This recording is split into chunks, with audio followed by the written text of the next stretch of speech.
In an election with several hotly debated ballot questions, experts say questions 3 and 4 stood out as some of the most important last night. Voters rejected question 3, a proposal to create Pine Tree Power. University of Maine political science professor Mark Brewer broke down why he thinks we got this result. Everybody's going to point to the spending differential, right? That the people who are opposed to that, vastly outspent those people who were supportive, and that mattered for sure.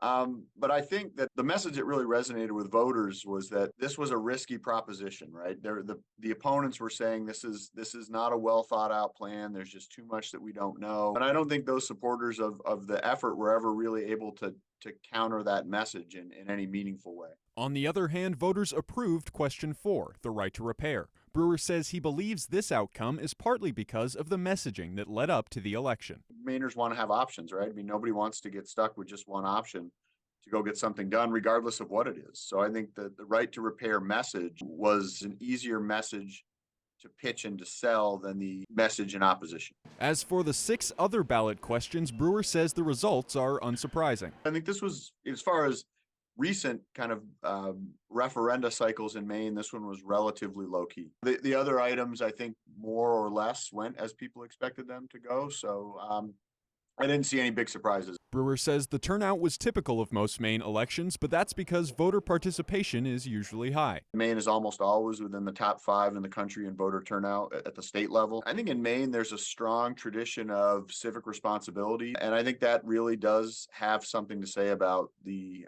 importance of participatory political culture here in Maine. For more on the election, visit our website at foxbangor.com. In Bangor, David Ledford, ABC 7 and Fox 22 News.